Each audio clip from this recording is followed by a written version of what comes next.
അതായത് ഈ കൊറോണയ്ക്കൊക്കെ മുമ്പ് നല്ല വില പറഞ്ഞ വീടുകളൊക്കെ ഒത്തിരി നഷ്ടത്തിന് നമ്മൾ കൊടുത്തു. ഈ 5 സെന്റ് സ്ഥലം 8 ലക്ഷം രൂപ പറഞ്ഞത് 5,60 കൊടുത്തു.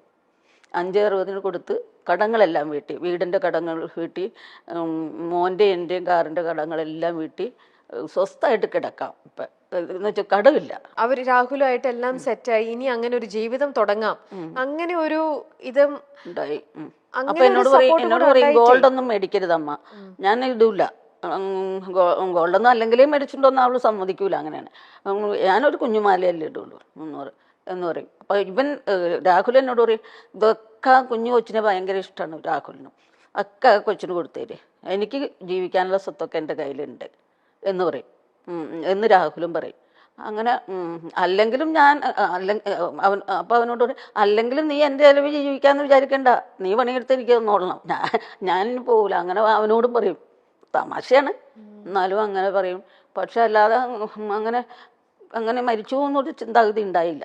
ഉണ്ടായെങ്കിൽ ഇങ്ങനെയൊക്കെ പ്ലാൻ ചെയ്യൂലല്ലോ. അപ്പം ഞാൻ പറഞ്ഞിരുന്നു ഇവർക്ക് വേറൊരു വീട്ടിൽ പോയി നിൽക്കാനൊക്കെ ബുദ്ധിമുട്ടാണ്, അപ്പോൾ നിങ്ങളിവിടെ തന്നെ താമസിച്ചോ, അവൻ അവിടുത്തെ കുറച്ചടുത്താണ് എൻ്റെ വീട്, നിങ്ങളിവിടെ തന്നെ. അവനും പറഞ്ഞു ഇവളെൻ്റെ വീട്ടിലൊന്നും വന്ന് താമസിക്കാൻ പോണില്ല, ഇവിടെ താമസിച്ചോട്ടെ, അവിടെ നമുക്ക് ആവശ്യത്തിന് ബെഡ്റൂംസും കാര്യങ്ങളും ഒക്കെ ഉണ്ട്, ഇവിടെ താമസിച്ചാൽ മതി, മോനാണെങ്കിലും വേറെ വീട് കിടപ്പുണ്ട്. അപ്പം അങ്ങനെയൊക്കെ എന്തോ അതൊക്കെ ചെയ്യുമ്പോൾ എന്നെ എപ്പോഴും വഴക്ക് പറയായിരുന്നു, അമ്മ എന്തിനാണ് ഈ കാലത്ത് പോലെ പോകണം. അപ്പോൾ ഉച്ചയ്ക്ക് എണീറ്റ് വരും, അപ്പോൾ ഞാൻ ചായയൊക്കെ തിളപ്പിച്ച് വെച്ചിട്ടാണ് നിങ്ങൾ പോണത്. അപ്പോൾ ഫോൺ ചെയ്യും, ഇന്ന് എവിടെയാ എന്ന് ചോദിക്കും. അപ്പോൾ ഞാൻ പറയും ഞാനിങ്ങനെ ഇന്ന സ്ഥലത്താണ് എന്ന് പറയും. അപ്പോഴത്തേക്ക് അമ്മ ഇനിയിപ്പോൾ എന്തിനാ ഇങ്ങനെ കിടന്ന് ഓടണേ എന്ന് ചോദിക്കും എപ്പോഴും. പക്ഷേ ഞാൻ അന്ന് ഓടിയില്ലായിരുന്നു, എൻ്റെ കൊച്ചിനെ ഇങ്ങനെ ചികിത്സിക്കാനൊന്നും എനിക്ക് പറ്റില്ലായിരുന്നു. എനിക്ക് ഇങ്ങനെ ഒരു സംതൃപ്തിയുണ്ട്, എനിക്ക് നോക്കാവുന്നതിൻ്റെ പരമാവധി നോക്കി എന്നുള്ളത്. പിന്നെ കൊറോണ വന്ന് കുറേ കൊല്ലങ്ങൾ 1-2 കൊല്ലത്തോളം വെറുതെ ഇരുന്നില്ലേ, അപ്പോഴും നമുക്ക് ലോൺ കാര്യങ്ങളൊക്കെ ഇങ്ങനെ കിടക്കുകയാണ്. അന്നൊക്കെ അത് നമ്മുടെ കയ്യിൽ അന്ന് നമ്മളും കൂടി ജോലി ചെയ്യുന്നതുകൊണ്ട് ഉണ്ടായി, അതൊക്കെ അടച്ചു പോകാനൊക്കെ പറ്റി. അപ്പം ആകെ ഒരു ജീവിതത്തിൽ ഇനി എന്തെങ്കിലും ഒന്ന് നോക്കണം. കാരണം ജീവിതത്തിൽ ആകെ ഒരു ആശ്വാസമുള്ളത് കടമില്ല എന്നുള്ളതാണ്, കടങ്ങളൊക്കെ തീർന്നു എന്നുള്ളത്. എന്നിട്ട് അവിടെ കിടന്നിട്ടും പുള്ളിക്കാരത്തിൻ്റെ ചിന്ത ഇതൊക്കെയായിരുന്നു, അമ്മ എങ്ങനെ ലോൺ അടയ്ക്കും. ഇപ്പോൾ 2 കൊല്ലമായി നമ്മൾ അടച്ചു തുടങ്ങിയിട്ട്. അത് കഴിഞ്ഞാണ് ഒരു പ്രോഗ്രാം വന്നിട്ട് അതിൻ്റെ അപ്പോൾ ലോൺ അടച്ചു പോകും.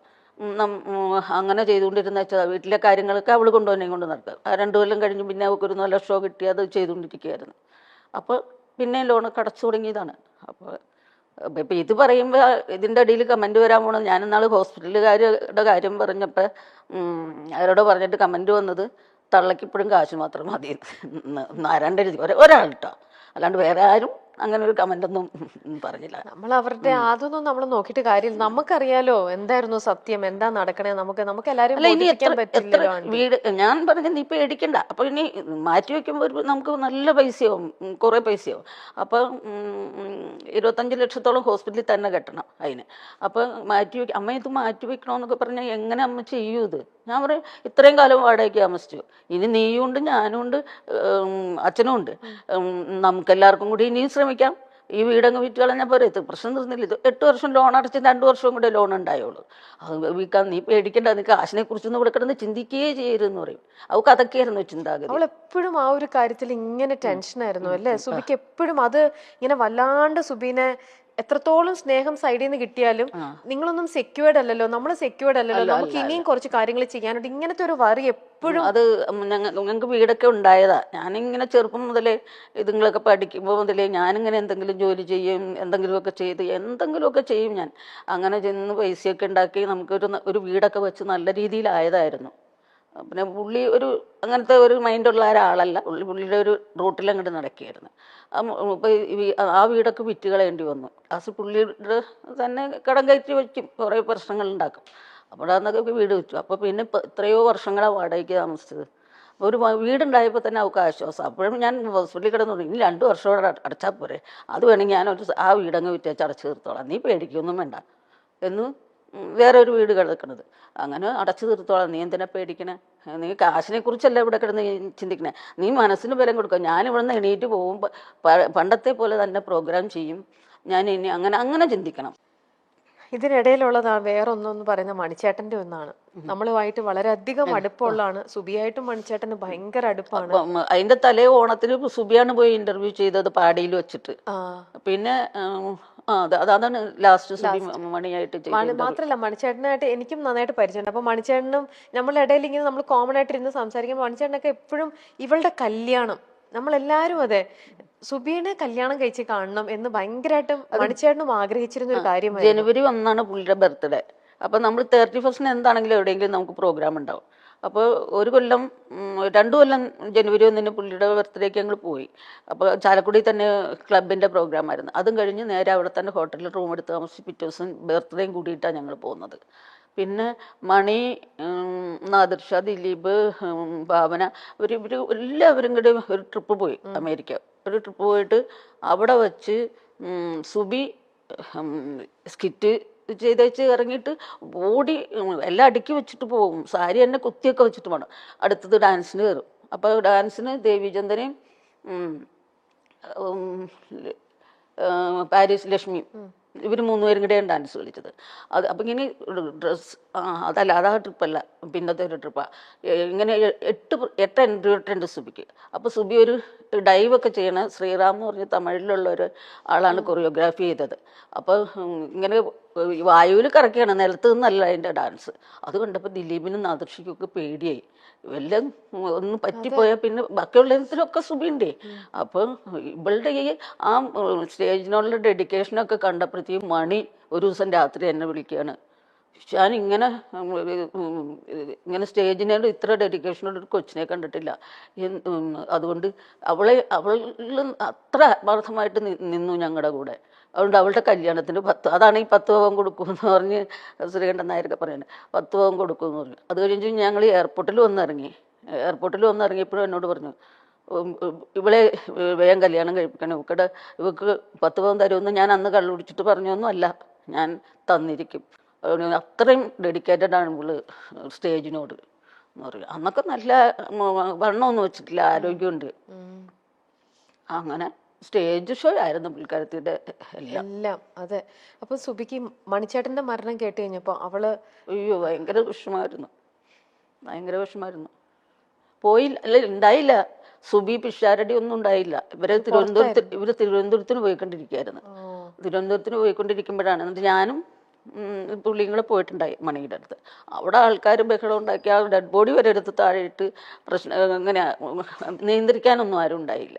അപ്പോൾ ഞങ്ങൾക്ക് കാണാനൊന്നും, മുകളിൽ നിന്ന് അവിടെ ഒരു AC റൂം ഉണ്ടായി, അവിടെ നാദൃശ്യം ഞങ്ങളൊക്കെ ഇരുന്ന്, പിന്നെ അവിടെ നിന്നൊന്നും കാണാനേ പറ്റൂല, അല്ലാണ്ട് അടുത്തൊന്നും പോകാൻ പറ്റൂലായിരുന്നു.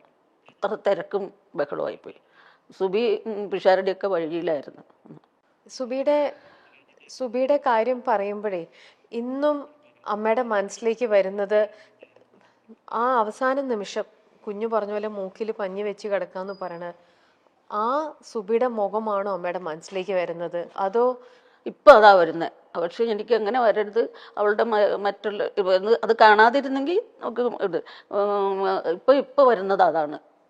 കിടക്കുമ്പോഴും ഒക്കെ വരുന്നത് ഒരു ഞെട്ടല് പോലെ മനസ്സിലേക്ക് വരുന്നത്. ഉറക്കമില്ല, എനിക്ക് ഉറക്കമില്ല. ഉറക്കം ഗുളിക കഴിച്ചാ ഉറങ്ങുന്നേ, ഉറക്കമില്ല. രാത്രിയാണ് ഈ ചിന്തകൾ മുഴുവൻ വരുന്നത്. പക്ഷെ എനിക്കിപ്പോഴും അവൾ അവിടെ ഉണ്ടെന്ന് തന്നെയാ ചിന്ത. അതല്ലേ എനിക്ക് ഇപ്പോഴും. ഇപ്പൊ കഴിഞ്ഞ ദിവസം ഒരു ഇന്റർവ്യൂവിന് ഇതേപോലെ എന്നെ വിളിച്ചു. അപ്പോൾ എന്നെ രാജേട്ടൻ വന്ന് വിളിച്ചും പറഞ്ഞു, എഴുന്നേക്ക് പോകണ്ടേ നമുക്കെന്ന് ചോദിച്ചു. അപ്പം ഞാൻ പറഞ്ഞു, എൻ്റെ മനസ്സിൽ പറയണത് സുബി അവൾക്കല്ലേ ഒത്തിരി നേരം വേണ്ടത്, അവള് അത്രയാവട്ടെ ആദ്യം എന്നാണ് പറയണത്.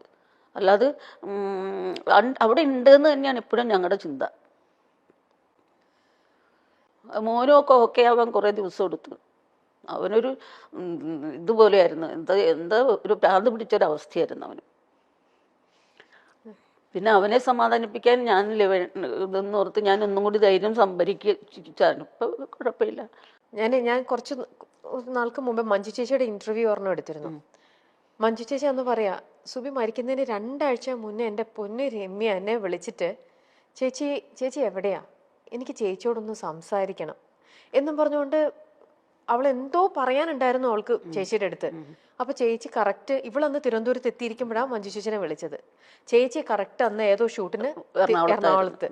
അപ്പൊ ചേച്ചി ഇന്നും എന്നോട് അത് പറഞ്ഞ് ചേച്ചി അന്ന് കരയായിരുന്നു. എനിക്കറിയില്ല എന്തായിരുന്നു അവൾക്ക് എന്നോട് പറയാനുണ്ടായിരുന്നിട്ടുണ്ടാവുക. അതുപോലെ തന്നെ ഒരു ജ്യോത്സ്യം പറയുന്ന ഒരാളുണ്ടല്ലോ, ഒരു ജ്യോത്സ്യത്തില് ഹരിചേട്ടനാണോ? ഹരി പത്തനാപുരം. ഹരി പത്തനാപുരത്തിന് ഈ ICU കിടന്ന് അന്ന് തന്നെ ഫോൺ മേടിച്ച് ഡോക്ടർ ഫോൺ നോക്കാൻ പാടില്ല എന്ന് പറഞ്ഞു. പക്ഷെ ഹരി പത്തനാപുരത്തെ വിളിച്ച് പറഞ്ഞു എന്നൊരു ഇന്റർവ്യൂവിൽ പുള്ളി പറയണേ ഞാൻ കേട്ടതാണ്.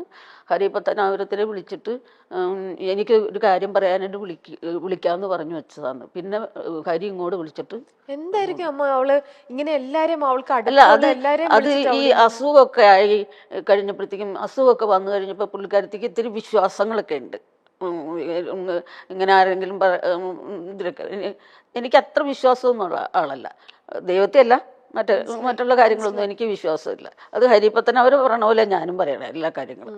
അപ്പം ഹരി അങ്ങനെ ഒരു ഇന്റർവ്യൂവിൽ പറയണ കേട്ടു. പക്ഷെ പുള്ളിയുടെ നമ്പർ എൻ്റെ കയ്യിൽ ഉണ്ടായില്ല, അല്ലെങ്കിൽ ഞാനൊന്ന് വിളിച്ചേനെ. എന്താ ഞാൻ തരാലോ ഹരിചേട്ടന്റെ നമ്പർ അമ്മയ്ക്ക്.